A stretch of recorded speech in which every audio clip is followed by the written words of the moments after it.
जो बच्चे लोग एसएससी सीएचएसएल की तैयारी के लिए सोच रहे हैं तो उनके मन में पहले ये आ रहा है कि भैया ये तो बताओ आखिरकार इसके जो फॉर्म जो है वो कब तक आ जाएंगे, इसमें किस किस चीज की जरूरत पड़ती है, क्या योग्यता रहेगी, क्या एज क्राइटेरिया रहेगा, एग्जाम कब होता है, लगभग सिलेबस इसका क्या रहता है। तो इसकी संपूर्ण जानकारी जो भी बच्चे लोग जानना चाहते हैं तो इस वीडियो को लास्ट तक आप लोग जरूर देखना, क्योंकि इस वीडियो को देखने के बाद आप लोगों को कहीं जाने की जरूरत नहीं पड़ेगी। सारी की सारी इंफॉर्मेशन आपको एक ही वीडियो में पता चल जाएगी। तो आप ऐसे कह सकते हैं कि एक वीडियो में कंप्लीट इंफॉर्मेशन बताने की जिम्मेदारी मेरी है और समझने की आपकी है। तो इस वीडियो को लास्ट तक सभी बच्चे लोग जो हैं वो जरूर देखें।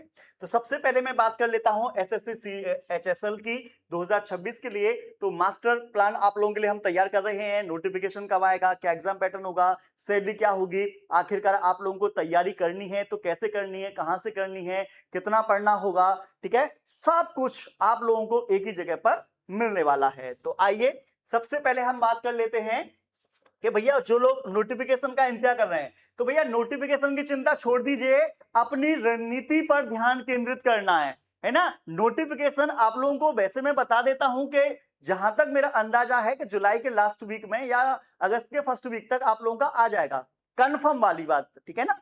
वैसे हो सकता है कि जुलाई के हमारे थर्ड वीक में आ जाए, लेकिन ये वाली बात बिल्कुल कंफर्म है कि भाई आपका आना जरूर है, बहुत जल्दी आएगा। तो इससे लाख गुना बढ़िया है कि तुम्हारा नोटिफिकेशन आए उसके बाद तैयारी करो। अरे पहले से अपनी रणनीति बना के बैठो ना, ठीक है ना।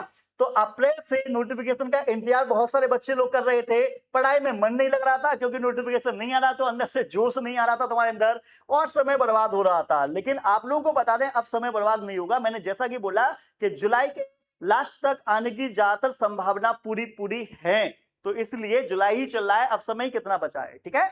तो चिंता से चयन तक का सफर अगर आप लोगों को करना है तो नोटिफिकेशन निश्चित रूप से आएगा, आएगा मतलब आएगा, ठीक है। तो जो भी अभी से पढ़ेंगे वही सिलेक्शन ले पाएंगे। तो जो बच्चे बाद में तैयारी करेंगे उससे लाख गुना बढ़िया, अभी से तैयारी करके बैठोगे तो जो बच्चे बाद में तैयारी करेंगे उनसे तो लाख गुना बढ़िया है ना। आपकी प्रिपरेशन तो बहुत सारी हो चुकी होगी, बहुत सारे चैप्टर्स कवर हो चुके होंगे, प्रैक्टिस हो चुकी होगी, तो बहुत सारी इंफॉर्मेशन आपको लोगों को पहले से ही पता होगी, ठीक है।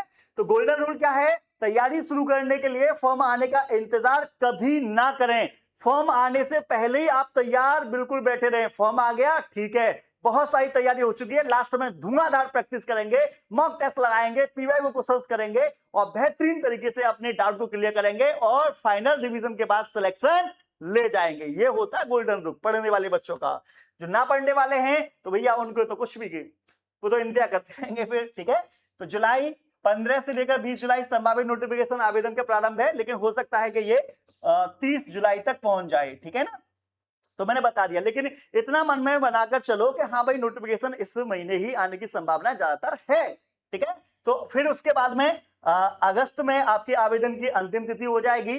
फिर आपका टीयर फर्स्ट जो है सीबीटी परीक्षा जो है आपकी अक्टूबर से लेकर नवंबर तक जाने की संभावना है, ठीक है ना। तो आपको बताया अगस्त सितंबर अक्टूबर नवंबर, मतलब कि आप लोग अभी से तैयारी करोगे तो तुम्हारे लिए कम से कम 4 महीने मिल जाएंगे। बाद में भैया इसका नोटिफिकेशन का इंतजार करते रहोगे तो तुम्हें समय फिर कम मिलेगा, सीधी सी बात है, ठीक है ना। तो शुरुआती 2027 तक टीयर 2 और इसकी टेस्ट जो है वो आपका हो जाएगा। और इस बार आपकी वैकेंसी की जो आने की संभावना है वो ध्यान से समझ लो, 4000 से लेकर 6000 प्लस आने की संभावना है आप लोगों की वैकेंसी। तो इसलिए पहले से आप प्रिपेयर होकर रहो, ठीक है ना।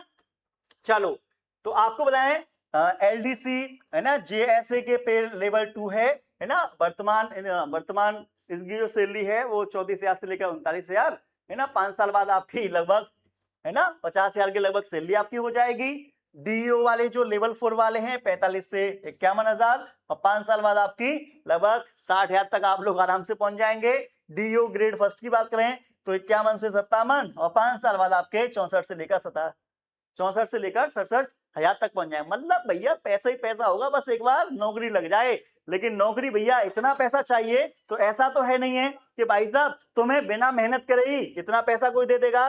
भैया किसी भी चीज को करने से मतलब इतना पैसा कमाने से पहले आप लोगों को कड़ी मेहनत करनी पड़ती है ना। बिना मेहनत के इतना पैसा कहां से आएगा, सोचने वाली बात है। चलो तो अगर आपकी बात करते हैं कि आपकी पात्रता क्या, क्वालिफिकेशन की अगर बात कर लेते हैं, तो 12th पास किसी भी स्ट्रीम से आप लोगों ने कर रखा होना चाहिए, ठीक है ना। डीईओ के लिए 12th पास साइंस और मैथ होना अनिवार्य है। तो इस वाले में मैथ जो है, पीसीएम वाले, फिजिक्स केमिस्ट्री मैथ वाले जो हैं वो बढ़ सकते हैं। अब बात करते हैं इसकी एज क्राइटेरिया की, कि भैया आखिरकार तुम फॉर्म भर पाओगे या नहीं भर पाओगे। ऐसा तो नहीं ओवर एज हो गए, चेक कर लेना पहले ही, है ना, फॉर्म भरने से पहले। तो आपको बता दें, जनरल वालों के लिए 18 से लेकर 27 वर्ष, है ना, और ओबीसी वाले जो होंगे उनको 3 साल की छूट मिल जाती है, और एससी एसटी वाले जो होते हैं उनको 5 साल की छूट मिल जाती है, ठीक है ना। तो एज क्राइटेरिया भी अपना भैया देखते हुए चलना, है ना। चलो, यहां देख पा रहे होंगे भैया फिजिकल यहां पर होता नहीं है, ठीक है ना, मेडिकल। अगर बात करें हम चयन प्रक्रिया की, सिलेक्शन प्रोसेस आप लोगों का किस तरीके से रहने वाला है, तो इसमें टीयर फर्स्ट जो रहेगा, इसमें केवल क्वालिफाइंग, इसके मार्क्स फाइनल मेरिट में नहीं जुड़ते हैं। लेकिन जो हमारा टीयर 2 रहेगा, मेरिट निर्धारित करेगा और असली मुकाबला यही है, और इसी के अंकों से आपकी रैंक जो है वो तैयार की जाएगी। इस बात को आप लोग ध्यान से समझ लेना पहले, ठीक है। फिर आपका लास्ट में स्किल और टाइपिंग टेस्ट हो जाएगा पद के अनुसार, जिसमें टाइपिंग मांगी गई होगी उसमें टाइपिंग टेस्ट होगा, जिसमें नहीं मांगी गई होगी इसमें नहीं होगा, सीधा सा है ना। चलो, टीयर फर्स्ट की परीक्षा की बात करें तो इसमें रीजनिंग, जीके, है ना, गणित और अंग्रेजी, मतलब इसमें इंग्लिश जो है वो पूछी जाती है, तो इंग्लिश पर भी आप अपनी कमांड बनाकर रखिएगा। कुल आप लोगों के 100 क्वेश्चंस रहने वाले हैं, 200 अंक रहेंगे, 60 मिनट आप लोगों को यहाँ पर मिलेगा समय, ठीक है ना। और इसके साथ साथ में यहाँ पर 0.50 की नेगेटिव मार्किंग भी है, ठीक है ना। तो आप लोगों को क्या करना है, तुक्केबाजी से बचना है। बहुत से लोग तुक्के लगाते रहते हैं ना, जय माता दी वाला कॉन्सेप्ट, तो ये भाई ऐसा मत किया करो, क्योंकि जहां पर नेगेटिव मार्किंग होती है वहां पर आपका स्कोर जो है फिर कम हो जाता है, अगर आप लोगों ने ज्यादा तुक्का मार दिए तो, ठीक है ना। तो टीयर फर्स्ट के लिए सुरक्षित कट ऑफ आप लोगों की लगभग क्या जा सकती है, तो देखो एसटी वाले जो हैं, मैं ऊपर लिख देता हूं 132 प्लस, एससी वाले जो हैं 148 प्लस, और ओबीसी वाले जो हैं 145 से 155 के बीच में प्लस ही प्लस मान के चलिएगा, ठीक है ना। जनरल वाले भैया इनकी तो 165 मान के ही चलिए, और इनकी 162 प्लस मान के चलिए, मतलब जनरल वालों की जो कट ऑफ जो होती है वो सबसे ज्यादा जाती है। जनरल वालों को भैया ज्यादा मेहनत जो है वो करनी पड़ेगी, तभी आप लोगों के अंक जो है वो ज्यादा आ पाएंगे, तभी आप लोग अगले प्रोसेस में पहुंच पाएंगे, ठीक है ना। टीयर 2 की अगर बात कर लेते हैं तो इसमें भी आप लोग देखेंगे सेक्शन फर्स्ट में कुल मिलाकर आपको 360 अंक मिलने वाले हैं, और यहां पर आपके मैथ के 30 प्रश्न और रीजनिंग के भी आपके 30 प्रश्न रहेंगे, और एक प्रश्न जो होगा हमारा 3 अंक का होने वाला है। सेक्शन 2 में 60 मिनट का समय मिलेगा, 60 मिनट का ही यहां मिलेगा। अंग्रेजी के 40 प्रश्न, है ना, सबसे ज्यादा वेटेज है। सामान्य जागरूकता के 20 प्रश्न रहेंगे, तो यहां पर भी आप, ठीक है, यहां पर भी आपका एक प्रश्न जो होगा वो आपका 3 अंक का होगा, तो यहां पर भी आपके 180 अंक का ये वाला पेपर हो जाएगा, ठीक है ना। तो यहां देखेंगे, यहां पर प्रत्येक गलत उत्तर का 1 अंक कटेगा। पहले वाले में, टीयर फर्स्ट वाले में 0 आपका 1/4 था, लेकिन इस वाले में आपने देखा कि एक प्रश्न गलत तो एक प्रश्न का आपका 1 अंक काट लिया जाएगा, ठीक है ना।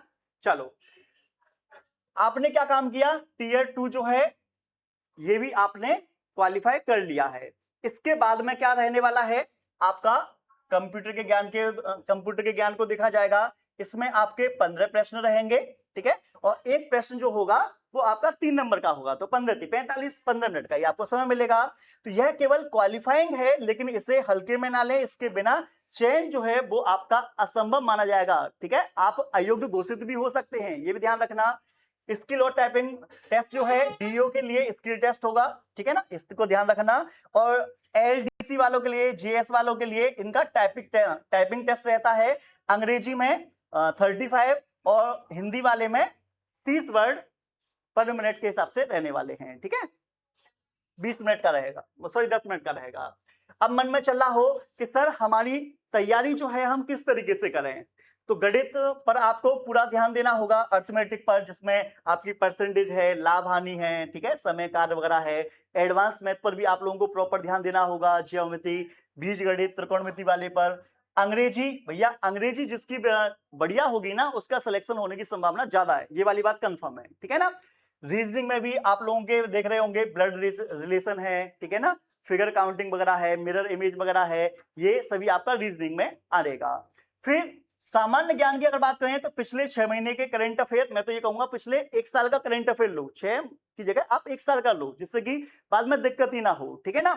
स्टैटिक जीके और बेसिक साइंस के क्वेश्चंस जो है आप लोगों को देखने को मिल जाते हैं, ठीक है।